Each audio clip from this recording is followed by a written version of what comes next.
Alright guys, so we're in the armbar position, and it's very common that your opponent is going to try and defend the armbar, right? You've gotten here, but a lot of times you go with the stronger opponent and you can't just pull the arm off. So we have to get very technical, right? So the first thing I always like to do in this position is get my lacing arm.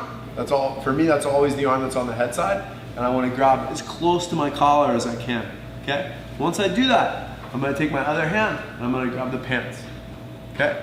From here, I want to start to lean back, right? As we lean back, we can start to get a little bit of separation, right? We start to loosen up his grip somewhat, okay? Once I get my head up and we're ready to go, I try and trick the guy a little bit. So I take my right hand and I pull on his elbow, right?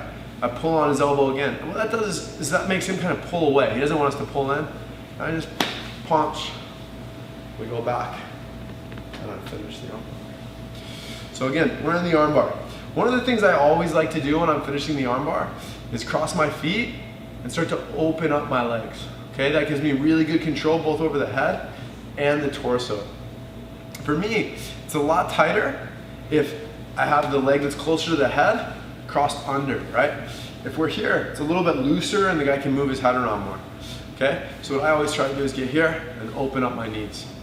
I'm gonna go down, get as high as I can on the collar, and I don't want to just pull back.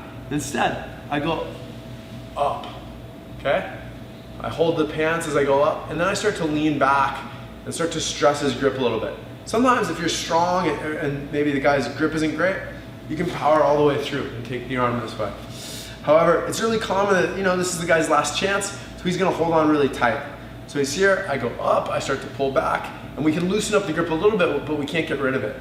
So I come in, and I'm gonna pull on his arm once, pull on his arm twice, and then I just pop. Grab the wrist, go back, try to keep the thumb pointing up, don't let go of your collar, and we get the finish. Really important, guys, when you finish your arm bars, keep driving your heels towards the mat, right? When I started jiu-jitsu, I used to have a problem of, as I'd go back, I'd let the guy come on top a little bit, and start to go up. It's much harder to finish your arm bars that way. Think about gluing the guy to the mat, both with your heels and your knees, so he can't come up, and you'll get a lot more submissions that way.